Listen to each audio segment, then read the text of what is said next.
Et voici Croque-Carotte, un petit jeu de circuit et de course de lapin pour 2 à 4 joueurs à partir de 5 ans et édité par Ravensburger.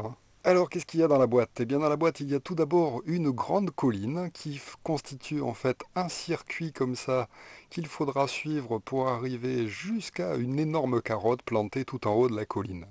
Le premier lapin qui arrivera jusqu'à la carotte aura gagné la partie. Ensuite, il y a un paquet de cartes qui sera bien mélangé et placé face cachée sur le côté du jeu.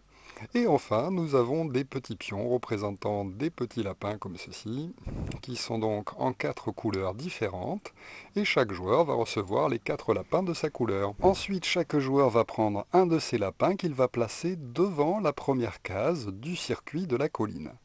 Ensuite, on va choisir quel sera le premier joueur. Eh bien, c'est celui qui a son anniversaire qui arrive bientôt, en fait. Donc, celui qui a son anniversaire qui arrive le plus tôt va commencer en tirant une des cartes qui se trouve sur le dessus du paquet qu'on a placé en début de partie. En bas de ces cartes, il y a dessiné des petits ronds qui représentent les cases du jeu. Et donc, s'il y a une case de dessinée, par exemple, comme sur cette carte, eh bien, je pourrais faire avancer mon lapin d'une case jusqu'à la case suivante. Après avoir fait mon déplacement, c'est au tour du joueur suivant de tirer une carte qui fait 1 aussi. Alors, on prend son lapin et on l'avance, mais jusqu'à ce qu'il rencontre une case libre. Alors là, et comme il y a déjà un lapin sur la première case, eh bien on va pouvoir l'avancer jusqu'à la deuxième case en comptant 1. C'est donc au suivant, le joueur jaune, qui va tirer une carte aussi. Ah, là il y a 2, donc il va prendre son lapin et compter 2 cases libres. Il saute par-dessus les 2 premiers, 1 et 2. Et on passe au joueur suivant, qui lui aussi va tirer une carte. Il y a marqué 2, il va compter donc les cases libres devant lui, 1 et 2. Donc vous aurez compris que plus il y a de monde devant vous, et paradoxalement, plus vous allez avancer vite parce que les petits lapins se sautent les uns par-dessus les autres. C'est donc au premier joueur de recommencer à jouer en tirant une nouvelle carte qui lui indique cette fois-ci d'avancer de 2. Il a les lapins bleu clair. Alors, cette fois-ci, maintenant qu'on a déjà un lapin sur le jeu, eh bien il y a 2 possibilités. Soit je vais avancer le lapin que j'ai déjà mis en jeu, soit je vais pouvoir prendre un nouveau lapin de ma réserve de 4 lapins, le mettre devant et jouer avec celui-là. Donc si je veux, je peux très bien dire je vais jouer un deuxième lapin pour avoir plus de chances de gagner et avancer celui-là de 2 cases. 1 et 2. Comme ça, j'ai 2 lapins en jeu. Et plus on a de lapins en jeu, et plus les lapins vont aller vite. C'est au tour du joueur rose qui pourrait donc tirer sa carte et voir qui peut avancer un lapin de une case. Donc soit il amène un nouveau lapin qui avancera jusque-là, soit il fait avancer ce lapin d'une case. Donc de toutes les manières, il aura un lapin qui arrivera sur cette case-là. Donc à sa place, j'avancerai plutôt un nouveau lapin pour le faire arriver sur cette case-ci.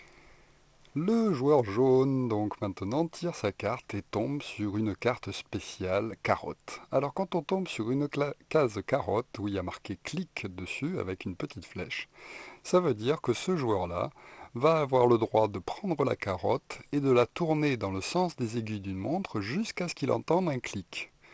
Donc il va faire tourner et clic. Qu'est-ce qui s'est passé? Eh bien, on a vu qu'il y avait un trou sur le jeu. Eh bien, ce trou s'est déplacé. Et donc, de temps en temps, quand un joueur sera obligé de faire un clic, eh bien, peut-être qu'un lapin va tomber dans un trou et sera éliminé de la partie. Ce joueur-là continuera donc avec un lapin en moins. C'est donc au tour du joueur violet qui lui aussi tire une carte. Ah, encore un clic. Alors, il prend et il fait tourner. Clac. Oui, mes lapins sont tombés, mais c'est pas grave.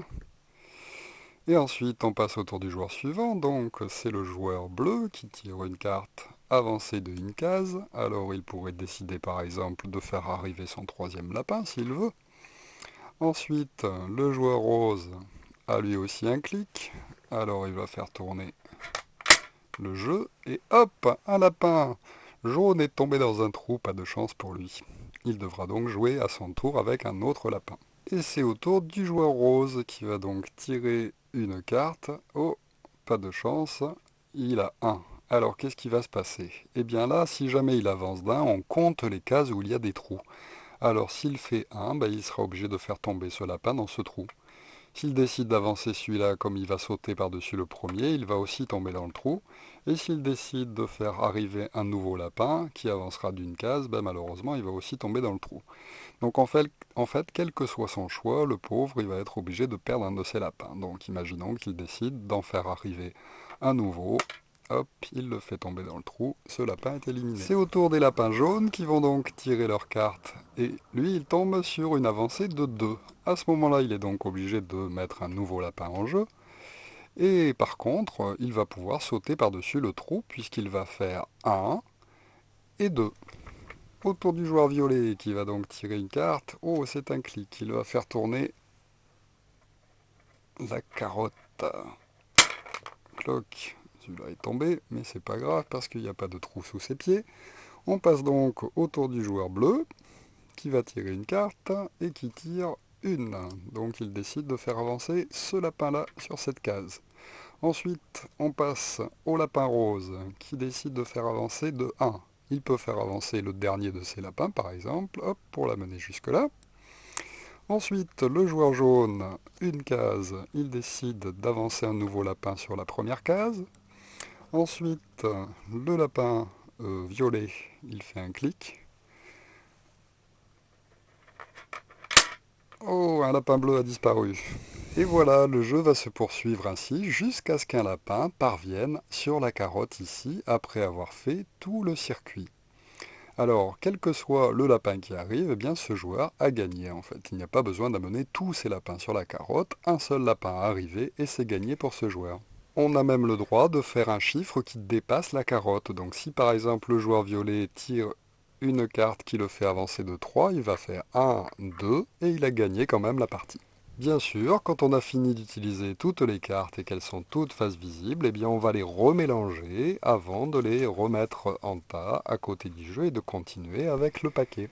Voilà donc pour Croque-Carotte, un excellent jeu familial à partir de 3-4 ans. Il y a marqué 5 ans sur la boîte, mais on peut commencer à y jouer avec des joueurs plus jeunes en les aidant en fait à compter les cases qui sont dessinées sur les cartes et en faisant une association grâce aux cases qui sont dessinées sur le plateau de jeu. Donc un excellent jeu pour commencer à apprendre à compter avec une petite part de tactique puisqu'il est plus intéressant finalement de mettre plusieurs lapins en jeu plutôt que de faire avancer toujours le même.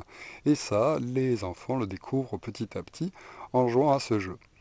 Donc un excellent jeu, attention toutefois à ne pas leur laisser trop entre les mains tel qu'un jouet, parce que si ils jouent beaucoup à faire tourner la carotte sans faire la règle du jeu, le jeu va s'abîmer parce que c'est des éléments en plastique en fait qui ont tendance à s'user quand même. Donc attention à le sortir pour jouer en famille et non pas pour l'utiliser comme un jouet. Ce n'est pas un jouet, c'est un jeu de société. Voilà, merci de m'avoir suivi et à très bientôt pour une nouvelle règle de jeu. Au revoir.